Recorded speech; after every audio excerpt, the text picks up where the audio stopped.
Welcome to మన Bommarillu. Upcoming రివ్యూలోకి వెళ్ళిపోదాం. అవని work చేస్తున్న ఆఫీస్కి ఇంటర్వ్యూకి వస్తారు శ్రీకర్ బయోడేటా చూసిన ఆఫీసర్స్ 100 కోట్ల విషయంలో మీరు చాలా పెద్ద తప్పు చేశారని కంపెనీ వారు మిమ్మల్ని ఉద్యోగం నుండి తీసేశారు, మరి మేము ఎలా ఇస్తాము అని చెప్పడంతో శ్రీకర్ బాధగా బయటికి వచ్చేస్తూ ఉంటారు. ఇదంతా చూస్తున్న అవని ఆఫీసర్లకి శ్రీకర్ టాలెంట్ చెప్తుంది.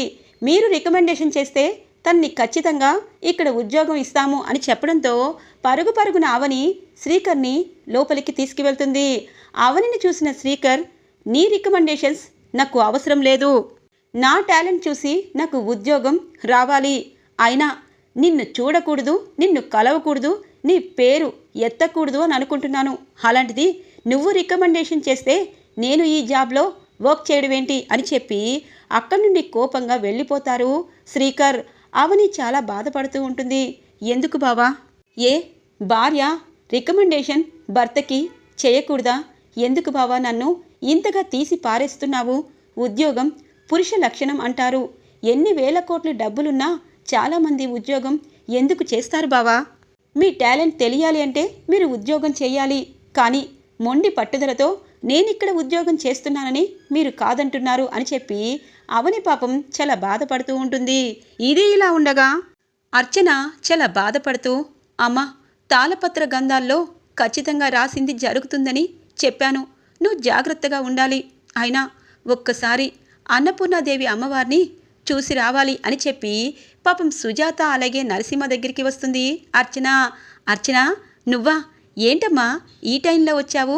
అవని ఇంకా ఆఫీస్ నుండి రాలేదు అనగానే పెద్దమ్మ అని అంటుంది.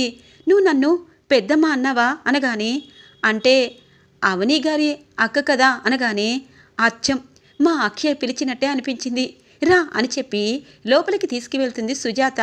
ఇక అర్చన అమ్మవారి దగ్గరికి వస్తుంది.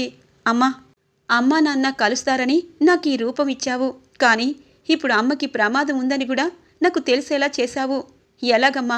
అమ్మకి దగ్గరగా ఉన్నానని సంతోషం ఉంది, నాన్న అమ్మని అర్థం చేసుకోవట్లేదని బాధ ఉంది, కానీ ఎప్పటికైనా వాళ్ళిద్దరూ కలుస్తారని ఆశ కూడా ఉండేది, కానీ అమ్మకి ప్రమాదం అని నువ్వే నాకు తెలిపించావు. నేనేం చెయ్యాలమ్మా? అమ్మకి గండం పోవాలంటే నేనేం చెయ్యాలి అని చెప్పి వేడుకుంటూ ఉంటుంది. ఇంతలో నరసింహ, ఏంటి ఈ పాప ఇంటికొచ్చింది అనగానే ఇక అర్చన కళ్ళల్లో కన్నీళ్లు చూస్తుంది సుజాత. అమ్మ అర్చన, నువ్వెందుకు ఏడుస్తున్నావు? ఏమైంది? అక్కడ మా అత్త వాళ్ళందరూ బాగానే ఉన్నారా? లేకపోతే ఆ నైహారిక, ఆ శాడిజం చూసినా ఆ ఆడది నిన్నేమనానిందా? దాని అంతు తేలుస్తాను అని అంటుంది సుజాత. ఎవరు ఏమీ అనలేదు, అవని గారిని జాగ్రత్తగా ఉండమని చెప్పండి అని అంటుంది. మా అవనికి ఏమైనా అవుతుందా అనగానే, అవని గారికి ఏమీ అవ్వకూడదని నేను మొక్కులు తీర్చాలనుకుంటున్నాను, అందుకే నేను గుడికి వెళ్తున్నాను అనగానే, మా అవని కోసం నీకెందుకమ్మా అంత ఆరాటం? నిజంగా మా అక్షయ కనిపించకపోయినా మా అక్షయలో నిన్ను అర్చనని చూసుకుంటున్నాము, అవనిపై నీకు చాలా ప్రేమ ఉంది కదా అని అంటుంది సుజాత. మా అమ్మ కదమ్మా, అందుకే నాకు ప్రేమ. సరే, అవని గారిని జాగ్రత్తగా చూసుకోండి అని చెప్పి పాపం అర్చన గుడికి బయలుదేరుతుంది. ఇది ఇలా ఉండగా శ్రీకర్ ఇంటికి వస్తారు. ఏరా, ఇంటర్వ్యూకి వెళ్ళావు, జాబ్ వచ్చేసిందా? ఎందుకు వస్తుందిలే, నువ్వు చేసింది తక్కువ, 100 కోట్లు కట్టేసరికి మన ఆస్తిలో సగం బాట అయిపోతుంది. అమ్మా, ముసుగులో గుద్దులాట ఎందుకు, ఈరోజు మీకు నిజం చెప్పాలనుకుంటున్నాము అని అంటారు కృష్ణబాబు. అవునత్తయ్య అని అంటుంది నిహారిక. ఇక ప్రసాదరావు అలాగే పెద్దిరాజు, ఏం చెప్పాలనుకుంటున్నారు? ఇప్పుడు వాడు ఇంటర్వ్యూకి వెళ్ళాడు, ఉద్యోగం వచ్చిందా లేదా అనేది సమస్య కాదు, వాడు ప్రశాంతంగా ఉన్నాడా లేదా అన్నది. శ్రీకర్, ఏమైంది అని అంటుంది వేదవతి. అమ్మా, నా వెనకాల ఆ 100 కోట్లు ఉన్నంతకాలం నాకు ఉద్యోగం రాదు, పైగా ఆ అవని నాకు రికమెండేషన్ చేస్తానంటుంది అనగానే, చూసారా అత్తయ్య, ఆ అవని లెవెల్ పైకి వెళ్ళిపోయింది. ఎందుకో తెలుసా? మీ వల్లే. అన్నపూర్ణాదేవి అమ్మవారిని వాళ్ళ ఇంట్లో ఉంచి ముక్కు పుడకని వాళ్ళ ఇంట్లో ఉంచితే ఖచ్చితంగా అవని ఒక రేంజ్కి వస్తుంది, అప్పుడు మనందరినీ రింగులో పెట్టి ఆడుకుంటుంది. ఇప్పటికే శ్రీకర్కి భోజనం తీసుకొచ్చి తెగ మెలికలు తిరిగింది. ఇవన్నీ మీకు చెప్పాలని కాదు, కానీ మేము పాయింట్కి వద్దామనుకుంటున్నాం అని అంటుంది నిహారిక. ఏంటి అనగానే, ఆస్తి ఆస్తి పంపకాలు జరగాలత్తయ్య. ఈరోజు ఆస్తి పంపకాలు జరిగిపోతే శ్రీకర్ వల్ల నష్టపోయిన 100 కోట్లు శ్రీకర్కి వెళ్తాయి. ఇక మిగతా ఆస్తి మాదవుతుంది. ఎంతైనా అన్నదమ్ములం కాబట్టి ఇలా మంచితనంగానే ఆస్తి పంపకాలు జరగాలి. లేకపోతే మీ వల్ల శ్రీకర్ వల్ల చాలా నష్టపోతాము అని అంటుంది నిహారిక. నిహారిక, ఏం మాట్లాడుతున్నావమ్మా అని అంటారు ప్రసాదరావు. అయ్యో మామయ్య, ఇలా అంటారేంటి? నిజం చెప్పాలంటే మీరు పెద్దవారు అయ్యారు. ఈ పాటికే ఆస్తి పంపకాలు అయిపోతే మా వాటాల్లో మేము ప్రశాంతంగా ఉండేవాళ్ళం. కానీ అవని ఆస్తి మొత్తం నాకు వద్దు అని చెప్పి అమ్మవారి విగ్రహాన్ని ముక్కు పుడకని తన ఇంట్లో భద్రంగా ఉంచుకుంది. ఆవిడ దగ్గర డబ్బున్నా లేకపోయినా ముక్కు పుడక ఉంటే కొన్ని వేల కోట్ల లాభాలు వస్తాయని అందరికీ తెలుసు. ఆ అమ్మవారే సాక్షాత్తు అవని ఇంట కొలువై ఉంది. ఇదంతా మా అత్తయ్య వల్లే. ఇప్పుడు మా అత్తయ్య చేసిన పనికి మేము నష్టపోవాలనుకోవటం లేదు అని చెప్పి అంటుంది. ఇక నిహారిక, శ్రీకర్కి బాధ అనిపిస్తుంది. ఇలా మాట్లాడడానికి మీకేమీ అనిపించటం లేదా? లాభాలు ఉన్నప్పుడు, ఆస్తిపాస్తులు ఉన్నప్పుడు చక్కగా ఉంటారు. ఇప్పుడేమో అమ్మని ఎందుకు ఇబ్బంది పెడుతున్నావు అనగానే, నువ్వు బాగానే చెప్తావురా. ఎందుకంటే ఎంతైనా అవని నీ పెళ్ళం దగ్గర ముక్కు పుడుకుంది. ఇప్పుడు నువ్వు 100 కోట్ల నష్టం తెచ్చి ఇదిగో ఊర్లో ఉన్న పొలాలంతా ఇక సగానికి సగం అమ్మ వల్ల ఏదో అయిపోతాయి. ఇప్పుడు ఆ 100 కోట్ల కొబ్బరి తోట నీ అప్పు కింద పోతుంది. మిగతా ఆస్తిపాస్తులు, షాపింగ్ కాంప్లెక్స్లు అవన్నీ అయినా మాకు కావాలి కదా. అమ్మ, రేపు లాయర్తో మాట్లాడతాము. ఖచ్చితంగా మా ఆస్తి మాకు ఇచ్చేయండి, ఈ బాధ ఉండదు అని చెప్పి కృష్ణబాబు అలాగే నిహారిక వేదవతి ప్రసాదరావుకి హెచ్చరిస్తూ ఉంటారు. ఇది ఇలా ఉండగా అవని ఇక ఆఫీస్ నుండి ఇంటికి బయలుదేరుతూ ఉండగా ఫోన్ వస్తుంది. ఆ గొంతు అచ్చం అక్షయ్లాగే ఉంటుంది. అమ్మ, నేనిక్కడ ప్రతిభా కాలేజీ ఎదురు ఆపోజిట్లో ఉన్నానమ్మా అనగానే, అమ్మా అక్షయ, నువ్వా?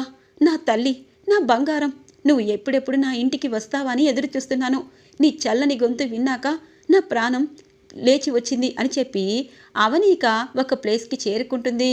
కరెక్ట్గా ఒక పాపని కట్టేసి ఉంచుతాడు వికాస్ ఇక అవనికి ఎలాంటి సెంటిమెంట్ పండిస్తే ఖచ్చితంగా స్పాట్కి వస్తుందని తెలుసుకొని అక్షయ్ గొంతులాంటి అక్షయ్ ఏజున్న ఒక పాపతో ఫోన్లో మాట్లాడిచ్చి ఇక అవనిని ఆ ప్లేస్కి రప్పిస్తాడు. ఇక అవని ఒక్కసారిగా కుర్చీలో కట్టిపడేసిన ఆ పాపని చూసి షాక్ అయిపోతుంది. పాపా, నువ్వేనా ఫోన్ చేసింది అని అడుగుతుంది. అవును అనగానే, అంటే కావాలనే ఈ ప్లేస్కి నన్ను తీసుకొచ్చారా? ఎవర్రా మీరు? చిన్న పాపని అడ్డం పెట్టుకొని నన్నిక్కడికి రప్పించారు. మీకు దమ్ముంటే బయటికి రండి అని అంటుంది అవని. ఇక మాస్క్ వేసుకొని టోపీ పెట్టుకొని వికాస్ కత్తి తీసుకొని బయటికి వస్తారు. నేనే అని అంటారు. నువ్వేరా? ఎందుకు ఇలా నన్ను ఇక్కడికి రప్పించావు? నీకేం కావాలి అని అంటుంది. నీ ప్రాణాలు కావాలి అవని. నీ ప్రాణం పోతే మాకు చాలా లాభాలున్నాయి. అందుకే ఇక్కడికి రప్పించి నీ ప్రాణాలు తీయాలనుకుంటున్నాను అని చెప్పి ఇక పాపం అవని తలపై గట్టిగా కొట్టబోతూ ఉంటే అప్పుడే సత్య వస్తాడు. ఇక వికాస్ని చూసి సత్య వాడిని బాగా కొడుతూ ఉంటాడు. ఇక తన మాస్క్ని తీయబోతూ ఉండగా పరిగెట్టి వెళ్ళిపోతాడు వికాస్. సత్య నువ్వు అనగానే, అవని, నాకేమీ ప్రాబ్లం లేదు. కానీ ఎందుకు అవని, ఎందుకు? నీ బ్రతుకు నువ్వు బ్రతుకుతూ ఉంటే నిన్ను చంపాలని ఎవరనుకుంటున్నారు? నిన్ను ఇంకా మనశ్శాంతి లేకుండా చెయ్యాలని ఎవరనుకుంటున్నారు అని అంటారు సత్య. ఏమో సత్య, మొన్న ముక్కు పుడక విషయంలో నువ్వే ఆ పేరెంటాలు దొంగలని అందరి ముందుకి చెప్పావు. ఇప్పుడు నా ప్రాణాలు కాపాడావు. నిజంగా సత్య, నువ్వు లేకపోతే నిజంగా ఈరోజు నేను ప్రాణాలు పోగొట్టుకునేదాన్ని. కానీ దీని వెనకాల ఎవరై ఉంటారు అన్నది నాకు అర్థమైంది. ఇంకెవరో కాదు, నా అత్తింటి వారే అని అంటుంది అవని. కదా అవని, మరి నీ అత్తింటివారు నిన్ను చంపాలని ఎంత కుట్ర పన్నుతున్నా నువ్వెందుకు వాళ్ళ క్షేమం కోరుకుంటున్నావు? అలాగే నీ శ్రీకర్కి నీ ఆఫీస్లోనే ఉద్యోగం కూడా ఇవ్వాలనుకుంటున్నావు. ఎందుకు? పోనీ నీకు ఇంపార్టెంట్ ఇచ్చి నీ మాటకి వాల్యూ ఇచ్చి శ్రీకర్ ఆ ఉద్యోగంలో కూడా చేరలేదు. పైగా నీ పైన కక్ష కట్టాడు. నిన్నిలా చంపేస్తే వాళ్ళకి ఏం లాభం వస్తుందో నాకు తెలీదు. కానీ నువ్వేమో మీ అత్తగారు, మా ఆయన, మా అత్తింటి వారు వాళ్ళు బాగుకోవాలి అని చెప్పి అంటూ ఉంటావు. అవని, ఒకటి చెప్పనా? నీ మంచి కోరేవాళ్ళు నీ చుట్టుపక్కల నీ ఎదురుగా ఉన్నా నువ్వు కనిపెట్టలేకపోతున్నావో, నీ క్యారెక్టర్నే బ్యాడ్ చేసి కనీసం నీ మాట కూడా వినననుకుంటున్నా ఆ శ్రీకర్ విషయంలో నువ్వెందుకు పాజిటివ్గా ఉంటున్నావు అని అంటారు సత్య. సత్య, నువ్వు చెప్పిందంతా నిజమే, కానీ శ్రీకర్ ఇలా ఎందుకు అయ్యాడు అన్నది పక్కన పెడితే నేను శ్రీకర్ భార్యాభర్తలం. ఒక బంధం బ్రహ్మదేవుడు ముడివేస్తాడు. అలాంటి బంధాన్ని ఎవరు ఎవరు విడదీయలేరు. మళ్ళీ ఆ బ్రహ్మదేవుడే ఆ బంధాన్ని విడదీయాలి తప్పించి వేరే వాళ్ళు విడదీయలేరు. భర్త తప్పు చేసినా, భార్య తప్పు చేసినా సర్దుకుంటూ చాలా కుటుంబాలు పోతూ ఉంటాయి. అలా అని అందరూ విడిపోరు. కానీ నా అత్తింటి వాళ్ళకి పెద్ద సమస్యలు వచ్చాయి, ఆ సమస్యలన్నీ సాల్వ్ నేనే చెయ్యాలి అనగానే పక్కపక్క నవ్వుతారు సత్య. అయ్యో అవని, ఇంకా మీ అత్తింటి వారి గురించి ఆలోచించి నువ్వు ప్రాణాలు పోగొట్టుకుంటావు. ఇకపై నిన్ను కంటికి రెప్పలా కాపాడుకునే వాళ్ళు దగ్గరలోనే ఉన్నారు అని అంటూ ఉంటారు సత్య. ఇక అవని అంటుంది, సత్య ఇదంతా పక్కన పెట్టు, నేను ఇలా ఆపదలో ఉన్నానని నీకెలా తెలిసింది అనగానే, అవని నీకు ఈరోజు నేను బయటికి తీసుకువెళ్ళాలని అనుకున్నాను. ఇప్పటిదాకా చాలా స్ట్రెస్లో ఉన్నావు కదా, అలా బయటికెళ్ళి ఐస్ క్రీమ్ తిని వద్దాము, మన చిన్ననాటి ఫ్రెండ్షిప్ గుర్తు చేసుకుందాము అనుకుని నీ ఆఫీస్ దగ్గరికి వచ్చాను. నువ్వు పావుగంట ముందే వెళ్ళిపోయావని చెప్పారు. ఇక అలా వస్తూ ఉంటే కరెక్ట్గా నీకు ఫోన్ రావడం, నువ్వు వెళ్ళడం గమనించాను. ఏంటా అని చెప్పి నీ వెనకాలే వచ్చాను. ఇలా జరిగింది అనగానే, థ్యాంక్ యూ సో మచ్, ఎందుకంటే నీలాంటి మంచి స్నేహితుడు ఉంటే చాలు సత్య. ఏ ఆపద స్నేహితురాలికి దరిచేరవు. అయినా నీ విషయంలో నేనొక ముందడుగు వేశాను. రేపు మీ ఇంటికి సర్ప్రైజింగ్ గిఫ్ట్ వస్తుంది అని అంటుంది అవని. ఏంటి ఈ అవని మనసు మార్చుకుందా? శ్రీకర్ విషయంలో, తన ఫ్యామిలీ విషయంలో తను ఇప్పుడు నెగిటివ్గా ఉంది, పాజిటివ్ నా వైపు ఉంది. రేపు అవని ఖచ్చితంగా నాకు ఐ లవ్ యూ చెప్తుందా, అందుకే నా సర్ప్రైజ్ అనింది అని చెప్పి, తప్పకుండా రేపు నాకు మంచి సర్ప్రైజ్ ఇస్తావా అవని అని అంటారు. తప్పకుండా అని అంటుంది అవని. ఇక ఇద్దరు కారులో ఇంటికి బయలుదేరి అవనిని డ్రాప్ చేసి ఇక సత్య ఇంటికి వెళ్ళిపోతారు. ఇక సత్య తన బెడ్రూమ్లోకి వచ్చి ఆనందంగా డ్యాన్స్ వేస్తూ ఉంటారు. ఇంతలో ప్రభావతి వచ్చి, ఏమైందిరా ఇలా డ్యాన్స్ వేస్తున్నావు అనగానే, అమ్మా నేను అనుకున్నది అనుకున్నట్టు జరుగుతుంది. అవని రేపు నాకు సర్ప్రైజ్ ఇస్తాననింది. అంటే అవని ఖచ్చితంగా నన్ను ప్రేమిస్తున్నానని చెప్తుంది. ఇక అవనికి నాకు పెళ్ళి అవ్వబోతుందమ్మా, నా ప్రేమ గెలిచింది. ఇప్పటికైనా నీకు అర్థమైందా అనగానే, ఎందుకురా లేనిపోని ఆశలు పెట్టుకుంటున్నావు? అవని సర్ప్రైజ్ ఇస్తుంది అంటే ఏదైనా అనుకోవచ్చు కదా, ఇలా అవని నీకు ఐ లవ్ యూ చెప్తుంది అనుకోవడం ఏంటి? నీ పిచ్చి కాకపోతే? అవని తన అత్తింటి వారి కోసం, తన భర్త కోసం పోరాటం చేస్తుంది. అలాంటి అవనిని ఇలా తప్పుగా అర్థం చేసుకోకు అనగానే, రేపు అవని వచ్చి నాకు సర్ప్రైజ్ ఇచ్చాక నీకే అర్థమవుతుందిలే అని చెప్పి అంటారు సత్య. ఇది ఇలా ఉండగా ఇటువైపు వికాస్, నిహారిక అలాగే కృష్ణబాబుని కలిసి జరిగిందంతా చెప్తాడు. సరే, ఇప్పుడు అవని ప్రాణాలు తీయడం అవసరం లేదు. రేపు ఆస్తి మొత్తం మా చేతికి వస్తుంది. తరువాత ఆ ముక్కు పుడకని అలాగే అమ్మవారిని దొంగతనం చేసి తీసుకుని వెళ్ళిపో, మేము వచ్చి అది కలెక్ట్ చేసుకుంటాం అని అంటుంది నిహారిక. ఎప్పుడు వెళ్ళాలి? అసలే ఆ అవనికి మంత్రశక్తులు ఎక్కువ. అలాగే ఆ అక్షయ ఉన్నంతకాలం ఒక నాగుపాము నన్ను వెంటాడుతూ ఉండేది. అవన్నీ అక్కడ ఉంటే నేనెలా ముక్కు పుడుకుని తెస్తాను నిహారిక అని అంటారు. ఖచ్చితంగానే అలాగే జరుగుతుంది. కానీ మొన్న మేము వరలక్ష్మి వ్రతం అప్పుడు ముక్కు పుడుకుని దొంగతనం చేయించాలని శతవిధాల ప్రయత్నం చేశాము. అప్పుడు అది ఫెయిల్ అయింది. అంటే ఆ ఇంట్లో అందరూ ఉన్నప్పుడే ఏదో అవసరమని దొంగచాటుగా వెళ్ళి ముక్కు పుడుకుని తెచ్చుకోవాలి. ఒంటరిగా వెళ్తే ఖచ్చితంగా నాగమ్మ వెంటాడుతుంది అని అంటుంది నిహారిక. సరే, ఆ సుజాత ఉన్నప్పుడు, ఒంటరిగా ఉన్నప్పుడు ఏదో సోది అమ్మలా వెళ్తాలే అని అంటారు. అవును, సోదమ్మలా గెటప్ మార్చి వెళ్ళు అని అంటుంది నిహారిక. ఇక ఇంతలో లాయర్లు వస్తారు. ఇక వేదవతి, ప్రసాదరావు బాధపడుతూ ఉంటే, అత్తయ్య మీరు బాధపడినా పర్వాలేదు, ఆస్తి మాత్రం అనగానే ఇంతలో అవని ఇంటికి వస్తుంది.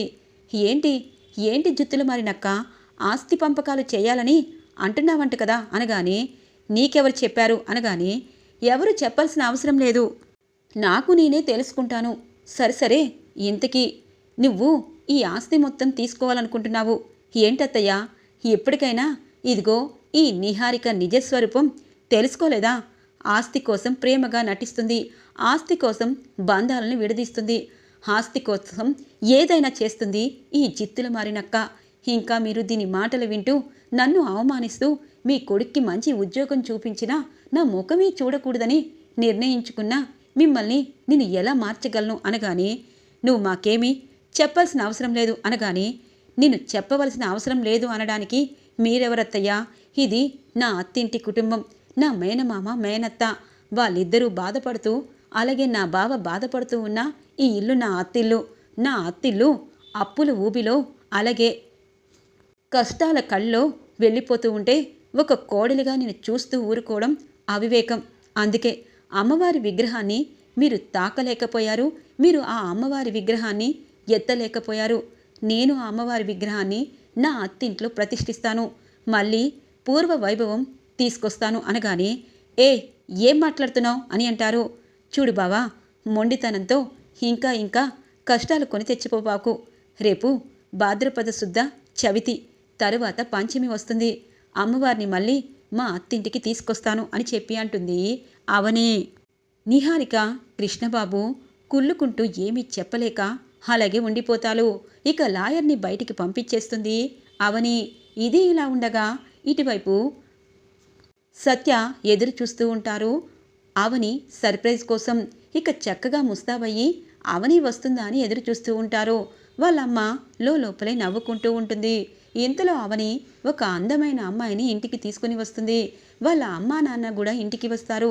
అవని, వీళ్ళెవరు అనగానే, సత్య, నీకు పెళ్లి చూపులు, అందుకే అమ్మాయిని తల్లిదండ్రులు తీసుకొచ్చాను. ఈయన గుడిలో పూజారి, అలాగే ఈ అమ్మాయి పేరు కీర్తి.